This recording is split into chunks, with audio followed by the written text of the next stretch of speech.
ಪೊಲೀಸರು ಅಂತಂದ್ರೆ ಯಾರಾದರೂ ವಸೂಲಿ ಮಾಡೋರನ್ನ ಅಡ್ಡಗಟ್ಬಿಟ್ಟು ಜನರಿಗೆ ಒಳ್ಳೇದು ಮಾಡಬೇಕು. ಆದ್ರೆ ಇಲ್ಲಿ ಕೆಲಸ ಬಿಟ್ಟು ಹಣ ವಸೂಲಿ ಮಾಡೋದಕ್ಕೆ ಬಾಡಿಗೆ ಕಾರಲ್ಲಿ ಪೊಲೀಸರೇ ಬಂದಿದ್ದಾರೆ. ಸರಗೂರು ಪೊಲೀಸ್ ಪೇದೆಗಳಿಂದ ಹಣ ಸೆಟಲ್ಮೆಂಟ್ ಡೀಲ್ ನೋಡಿ. ಯಾರೋ ಒಬ್ರೋ ಇಬ್ರು ಇಂಥ ಕೆಲಸಗಳನ್ನ ಮಾಡೋದ್ರಿಂದ ಬಹುತೇಕ ಇಲಾಖೆಗೆ ಕೆಟ್ಟ ಹೆಸರು ಬಂದ್ಬಿಡುತ್ತೆ. ಮೈಸೂರಿನ ಸರಗೂರು ಪೊಲೀಸ್ ಠಾಣೆ ಪೇದೆಗಳಿಂದ ದೌರ್ಜನ್ಯ. ಸಾಂಸ್ಕೃತಿಕ ನಗರಿ ಮೈಸೂರಿನ ಮೇಟ್ಗಳ್ಳಿಯಲ್ಲಿ ಘಟನೆ ನಡೆದಿರೋದು. ಮನೆಯಲ್ಲಿ ಹೆಂಡತಿ ಮಕ್ಕಳು ಚೀರಾಡಿದ್ರು ಪೊಲೀಸರು ಬಿಟ್ಟಿಲ್ಲ. ಪೊಲೀಸ್ ಕಾನ್ಸ್ಟೇಬಲ್ಗಳಾದ ಕೃಷ್ಣಯ್ಯ ಸುನೀಲ್ ರಿಂದ ಈ ಸೆಟಲ್ಮೆಂಟ್ ಡೀಲ್ ನಡೆದಿರೋದು. ಇವರು ಕಾನ್ಸ್ಟೇಬಲ್ಗಳೋ ಅಥವಾ ರೌಡಿಗಳೋ ಗೊತ್ತಿಲ್ಲ. ಮನೆಗೆ ನುಗ್ಗಿ ರಸ್ತೆಗೆ ಎಳೆದು ತಂದು ನಡು ರಸ್ತೆಯಲ್ಲಿ ಗಲಾಟೆ ಮಾಡಿದ್ದಾರೆ. ಸಿವಿಲ್ ಪ್ರಕರಣ ಎದುರಿಸ್ತಾ ಇದ್ರು ಸರಗೂರು ಮೂಲದ ಕೆಂಪರಾಜು. ಹಣಕಾಸಿನ ವಿಚಾರಕ್ಕೆ ಕೆಂಪರಾಜು ಮೇಲೆ ದೂರನ್ನ ಒಬ್ಬ ಮಹಿಳೆ ಕೊಟ್ಟಿರ್ತಾರೆ. ದೂರ ಆಧರಿಸಿ ಠಾಣೆ ಕರೆಸ್ಕೊಂಡು 50,000 ರೂಪಾಯಿ ಬದಲು 80,000ಕ್ಕೆ ಬೇಡಿಕೆ ಇಟ್ಟಿದ್ರಂತೆ. ಹೇಗಂತ ಪೊಲೀಸರಾದ ಕೃಷ್ಣಯ್ಯ ಹಾಗೂ ಕೆಂಪರಾಜು ವಿರುದ್ಧ ಕೃಷ್ಣಯ್ಯ ಹಾಗೂ ಸುನೀಲ್ ವಿರುದ್ಧ ಕೆಂಪರಾಜು ಆರೋಪ ಮಾಡ್ತಿದ್ದಾರೆ. ಬಳಿಕ ಕೆಂಪರಾಜು ನಿವಾಸದ ಮುಂದೆ ಹಣ ಕೊಡಿ ಅಂತ ಗಲಾಟೆ ಬೇರೆ ಮಾಡಿದ್ರಂತೆ. ಮೈಸೂರಿನ ಮೇಟಗಳ್ಳಿಯಲ್ಲಿ ಬಾಡಿಗೆ ಮನೆಯಲ್ಲಿದ್ದಾರೆ ಕೆಂಪರಾಜು. ಪೊಲೀಸರ ದೌರ್ಜನ್ಯ ಹಿನ್ನೆಲೆ ಮೇಟಗಳ್ಳಿ ಪೊಲೀಸರಿಗೆ ದೂರು ನೀಡಲಾಗಿದೆ.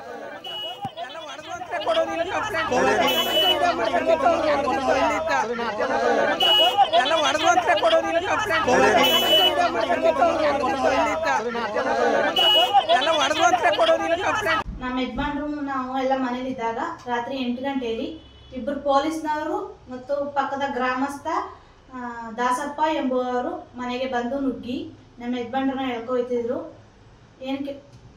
ಎಳ್ಕೊಯ್ತಿದ್ರು. ಸರ್ ಏನು ಕೇಳ್ಕೊಯ್ತಿದ್ದೀರಾ, ಯಾಕೆ ಕಂಪ್ಲೇಂಟ್ ಆಗೈತೆ ಮೇಡಮ್ ಅಂತಂದ್ರು. ಯಾವ ಕಂಪ್ಲೇಂಟು ಸರ್ ಅಂದ್ರು. ಭಾಗ್ಯ ಮಾಡ್ಕೊಟ್ಟಿದ್ದಾರೆ ಅಂತಂದ್ರು.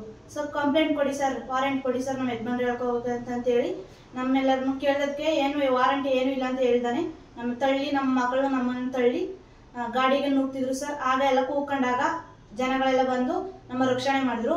ನಮಗೆ ಮನೇಲಿರೋಕ್ಕೆ ಭಯ ಆಯ್ತಿದೆ ಸರ್. ನಮಗೆ ಸರಗೂರು ಪೊಲೀಸ್ನವರು ನಮಗೆ ನ್ಯಾಯ ಒದಗಿಸ್ಕೊಡ್ಬೇಕು. ನಮ್ಮ ಯಜಮಾನ್ರು ನಾವು ಎಲ್ಲ ಮನೇಲಿದ್ದಾಗ ರಾತ್ರಿ 8 ಗಂಟೆಯಲ್ಲಿ ಇಬ್ಬರು ಮೈಸೂರು ಪ್ರತಿನಿಧಿ ಪ್ರೇಮ್ ದೂರವಾಣಿ ಸಂಪರ್ಕದಲ್ಲಿ ಸಿಕ್ಕಿದ್ದಾರೆ. ಪ್ರೇಮ್, ಸಾಂಸ್ಕೃತಿಕ ನಗರಿ ಮೈಸೂರಿನಲ್ಲಿ ಈ ರೀತಿಯಾದಂತಹ ಪೊಲೀಸರ ಕೃತ್ಯ ಇದೆಯಲ್ಲ, ಅಸಹ್ಯ ಇದು. ಯಾಕಂದ್ರೆ ಇದು ಕಮಿಷನರ್ ಗಮನಕ್ಕೂ ಬರಬೇಕು, SP ಗಮನಕ್ಕೂ ಬರಬೇಕಾಗತ್ತೆ. ಹಣ ವಸೂಲಿ ಮಾಡಕ್ಕೆ ಪೊಲೀಸರೇ ಈ ತರ ಬಾಡಿಗೆ ಕಾರ್ ಮಾಡ್ಕೊಂಡು ಬಂದ್ಬಿಟ್ರೆ ಪಾಪ ಬಡವ್ರಿಗೆ ಏನ್ ಮಾಡ್ಬೇಕು ಅಂತ. ಹೌದು ಸಿಂಧೂರ, ಏನು ಇಂತಹದೊಂದು ಘಟನೆಗೆ ಒಂದು ಆರೋಪಕ್ಕೆ ಸಾಕ್ಷಿಯಾಗಿರುವಂತದ್ದು ಮೈಸೂರು ನಗರದ ಮೇಟ್ಕಳ್ಳಿ ಗ್ರಾಮ ಅಂತ ಹೇಳಬಹುದು. ಏನು ಸರಗೂರು ನಿವಾಸಿಯಾದಂತಹ ಕೆಂಪರಾಜು ಏನಿದ್ದಾರೆ, ಅವರು ಕಳೆದ 1 ತಿಂಗಳಿನಷ್ಟು ಕೂಡ ಒಂದು ಮಹಿಳೆ ಹತ್ರ ಸಾಲ ಪಡ್ಕೊಂಡಿರ್ತಾರೆ. ಸಾಲ ಪಡ್ಕೊಂಡು ಪೊಲೀಸ್ ಠಾಣೆಗೆ ಹೋಗಿ ನಾವು ಸಾಲವನ್ನ ಕೊಡ್ತೀವಿ ಅಂತ ಹೇಳಿ ಹೇಳಿಕೆಯನ್ನು ಕೊಟ್ಟು ಒಂದು ಪತ್ರವನ್ನು ಕೂಡ ಬರ್ಕೊಂಡು ಬಂದಿರ್ತಾರೆ.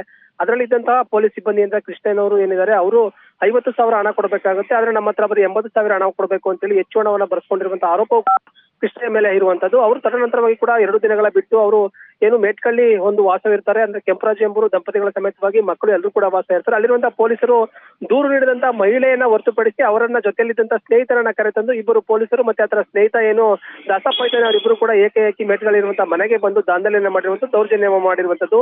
ಏನು ಮಹಿಳೆ ಇರ್ತಾರೆ, ಮಕ್ಕಳಿರ್ತಾರೆ ಎನ್ನುವುದನ್ನು ನೋಡದೆ ಕೂಡ ಅದರ ಕೆಂಪರಾಜುವನ್ನ ಹೊರಗೆ ಕರೆ ತಂದು ಕೂಡ ಬಲವಂತವಾಗಿ ಕಾರಿನಲ್ಲಿ ಹತ್ತಿಕೊಳ್ಳುವಂತಹ ಪ್ರಯತ್ನ ಮಾಡಿದ್ರೆ ಅಲ್ಲಿರುವಂತಹ ಸ್ಥಳೀಯರ ಸಹಾಯದಿಂದ ಎಲ್ಲರೂ ಕೂಡ ಬಂದು ಪೊಲೀಸರು ಮತ್ತೆ ಜೊತೆಯಲ್ಲಿ ಬಂದಂತಹ ದಾಸಪ್ಪನನ್ನ ವಿಚಾರಣೆ ಮಾಡ್ತಾರೆ. ಯಾವ್ದಾದ್ರು ಕೂಡ ವಾರೆಂಟ್ ಇದೆಯಾ, ಅವರನ್ನು ಬಂಧನ ಮಾಡೋದಕ್ಕಾಗ್ಲಿ ಕರ್ಕೊಂಡು ಹೋಗೋದಕ್ಕಾಗ್ಲಿ ಏನಾದ್ರೂ ಕೂಡ ವಾರೆಂಟ್ ಇದೆಯಾ ಅಂತ ಕೇಳಿದಂತ ಸಂದರ್ಭದಲ್ಲೂ ಕೂಡ ಅವರ ಬಳಿ ಯಾವುದೇ ರೀತಿಯ ವಾರೆಂಟ್ಗಳು ಕೂಡ ಇರಲಿಲ್ಲ. ಹೀಗಾಗಿ ಪಕ್ಕದಲ್ಲಿದ್ದಂತಹ ಮೇಟ್ಕಳ್ಳಿ ಪೊಲೀಸ್ ಠಾಣೆಗೆ ಬಂದಿದ್ದಂತಹ ಪೊಲೀಸ್ನವರಾಗಿರ್ಬೋದು ಮತ್ತೆ ಜೊತೆಯಲ್ಲಿ ಬಂದಂತಹ ದಾಸಪ್ಪನವ್ರನ್ನು ಕೂಡ ಕರೆತಂದು ಒಂದು ದೂರನ್ನ ಕೊಟ್ಟಿರುವಂತದ್ದು. ಕೆಂಪರಾಜು ಹಣದ ವಿಚಾರವಾಗಿ ಸಿವಿಲ್ ಪ್ರಕರಣ ಏನಿದೆ ಅದನ್ನು ಕೂಡ ಹೋಗಿ ಪೊಲೀಸ್ ಠಾಣೆಗೆ ದೂರು ಕೊಟ್ಟಿದ್ರು ಕೂಡ ಪೊಲೀಸ್ನವರು ಏಕಾಏಕಿ ಅಲ್ಲಿಂದ ಸರಗೂರಿನಿಂದ ಬಂದು ಒಂದು ಮೇಟ್ಕಳ್ಳಿಗೆ ಪೊಲೀಸ್ ಠಾಣೆಗೆ ಬಂದು ಮಕ್ಕಳು ಅರ್ಚಾದ್ರು ಕೂಡ ಮಹಿಳೆ ಕೇರ್ಕೊಂಡ್ರು ಕೂಡ ಬಿಡದಂತ ಸಂದರ್ಭದಲ್ಲಿ ಒಂದು ದೌರ್ಜನ್ಯವನ್ನ ಎಸಗಿರುವಂತದ್ದು. ಅದಕ್ಕೆ ಅಲ್ಲಿರುವಂತಹ 100 ಒಂದು ಸಾರ್ವಜನಿಕರು ಕೊಡಕ ಒಂದು ಸಾಕ್ಷಿಯಾಗಿರುವಂತದ್ದು ಸಿಂಧೂರ. ಓಕೆ, ಥ್ಯಾಂಕ್ ಯು ಪ್ರೇಮ್ ನಿಮ್ಮೆಲ್ಲ ಡೀಟೇಲ್ಸ್ಗಾಗಿ.